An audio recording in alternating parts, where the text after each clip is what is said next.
Oh, what a tangled web we weave, when at first we practice to deceive. Hi folks, I hope this video finds you well, and today I'd like to speak to deceit, which is a practice used to deceive others, or to conceal or misrepresent the truth. I'm sure most of the people listening to this video will agree, there is a lot of deceit going on these days, to the point whereas it is safe to say, it is running rampant, and if the past is any reflection of the future, then by indication we know that it's not going to get better anytime soon, for if you always do what you always did, you'll always get what you always got. Folks, we could continue to use the soft approach, which would be to use the word deceit from here on in. However, for those of you that know me, you know that I like to call a spade, and that I am partial to getting down to the nitty-gritty and the brass tacks, and even though my name is Mark, I do so want to be frank with you in this instance and setting, yea, in this distant meet. My friends, the truth is, what we are really talking about is lying, a subject which I was schooled on at quite an early age, and I put that memorable experience in a video here on YouTube, called Lesson Learned at 4 Years Old, using the screen name and YouTube channel Dewdahman, spelled Dewdahman. My so beloved familiars here, the word lie is Strong's word number G5574, with the G denoting a Greek word, and the Greek word for lie is eudomai, pronounced siodomai, and means to utter an untruth or attempt to deceive by falsehood, yea, knowingly and deliberately spreading mendacities. Folks, the act of continuous lying, if presented by those in a lab coat and scrubs, yea, in medical terms lying is a mental illness, and if it is done on a regular basis it is called compulsive lying, and the people suffering from this mental illness, ataxia, and ailment are said to have BPD, or borderline personality disorder. My friends, I will repeat that, these liars have borderline personality disorder, which in layman's terms is nothing less than a compromising mental illness and aberration. People suffering from these mental defects range from the common Joe, no pun intended, or is it? I'll have to get back to you on that. Well, there are the commoners that lie, to those higher up on the food chain known to us as somebodies, however they are unaware that they are suffering, and as far as somebodies go, there are nobodies, which I consider myself to be, and then there are those referred to as somebodies, and we know a few of them, don't we folks? They are those sticking out like sore thumbs, those found in the public eye, yea, ranging from movie actors, right down to our representatives, and the ones that lie like rugs are called compulsive liars, as well they are called pathological liars, and pathological liars will stick to their story even when it's obvious to everyone else that they are lying, and my friends, a pathological liar is unable to control themselves due to the aforementioned underlying mental health disorder and condition. Who woulda thunk it, folks? Your leaders and entertainers are touched, yea, they are disturbed, and basically they all suffer from a mental illness. A while back I asked Google what jobs do psychopaths and sociopaths have, and the number one answer is a politician, with the runner-up position being filled by actors, and here's one thing that we know, thanks to the Google that is, and folks, the first thing that an actor or actress does is change their name. For example, Kirk Douglas was born Isser Danny Lovich Dembski, and Michael Landon was born Eugene Maurice Horowitz, and did you know that Mo, from the well-known Three Stooges, was born Moses Harry Horowitz? And for those of you always 2 steps ahead of me, you know what these folks have in common, but as not to alert and offend the censors on YouTube, I will leave it at that. My friends, to lie is to make an untrue statement with intent to deceive, and I ask you, why would a pillar of the community, an important or recognized person, an aforementioned somebody, be they dignitary, hotshot, champion or past master, why would they need to reduce themselves to lying? And is it really a reduction at all? I mean, most of them love it down in the funky and nasty realm, as they feel right at home in that proverbial stench-filled muck and mire. Have you ever wondered about your leaders? I mean, have you ever questioned if they were right in the head, as far as them being liars, or if they had reached the next step beyond that, being psychopaths or sociopaths? Well, if so, the following information may just answer some of those nagging questions that you may have had. The following was copied and pasted by yours truly, from a divulged study, and this first portion was provided by a guy named Ryan Murphy, in answer to the suggestion that was reported, and I quote, 99.9% of US politicians are actual psychopaths, new study reveals. In his May 2018 paper, which has not yet been peer-reviewed, Ryan Murphy, an economist and research assistant professor at Southern Methodist University, arrived at an estimate for the prevalence of personality traits consistent with psychopathy in 48 states and Washington, D.C. Murphy used existing 2013 research which employed online personality tests to measure the prevalence of the Big Five personality traits, which are extroversion, agreeableness, conscientiousness, neuroticism, and openness to experience. Interestingly enough, one of the online tests used in the 2013 research was called My Personality, which was a Facebook software bundle packaged, or app, or application, which in 2018 was revealed to have been involved in the leaking of 3 million users' personal data. Folks, using extrapolated estimates, Murphy came up with a ranking of 48 states and D.C. for the prevalence of traits consistent with psychopathy. Washington, D.C. had the highest prevalence of the said same lunacy, madness, and clinical delirium, with the D.C. swamp followed by Connecticut, California, New Jersey, New York, and Wyoming.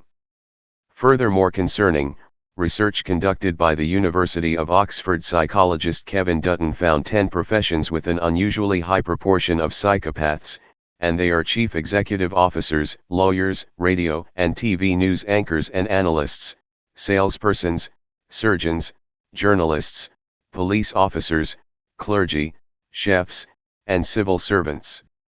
Side note, the clergy referenced are those deceivers involved in organized religion, which the Bible denounces at every turn, yea, with every lie spoken and every dollar collected. Although politicians are not making that list by using the word politician outright, they make the cut by using the words lawyers and civil servants. In addition, traits that are common among psychopathic serial killers are a grandiose sense of self-worth, persuasiveness, superficial charm, ruthlessness, lack of remorse, and the manipulation of others, and those same traits are also shared by politicians and world leaders. Check this out. These questionable individuals are people that, when not running from the police, are running for political office. My friends, I hope the aforementioned information helps to better explain why our representatives lie to us while staring us right in the face. I don't like to concern myself much with governmental happenings, but if nothing else, reporting on the same, well, it's a way for me to vent my frustrations.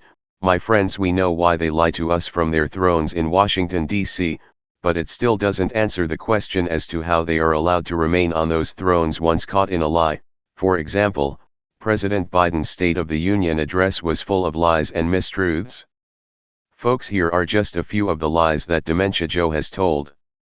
Number 1, take-home pay has increased for individuals and families. The truth is that real wages have fallen every month for nearly 2 straight years under his administration, as historic inflation swamps nominal wages and destroys living standards. Number 2, he said without blushing, we have created a record 12 million new jobs. The truth is, Biden tries to count the jobs backfilled post-pandemic as new jobs, but these positions were already created and merely temporarily abandoned due to COVID-19. In reality, Biden has created 2.7 million net new jobs above what Donald Trump created. This job creation is only 60% of the 4.5 million net new jobs that Trump created in his first 2 years in office. And lastly, as not to bore you with defeat, the third lie Biden told was, 2 years ago, our economy was reeling. The truth of the matter is, President Trump presided over the fastest economic recovery in American history, with the economy expanding by 11% in his last 6 months in office. Unfortunately, instead of simply continuing Trump's policies and riding his coattails to a rapid resurgence, Biden seized the opportunity to pass several $1 trillion worth of unnecessary spending that fueled historic inflation, putting a tremendous burden on small business owners and ordinary Americans.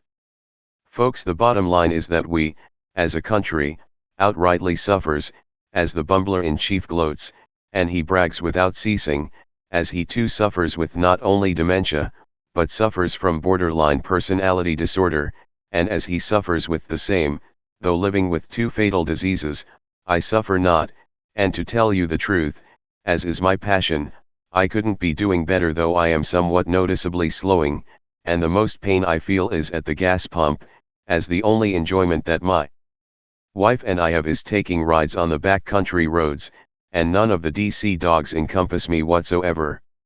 My friends, what does Ta Biblia say about presidents, rulers, and chieftains?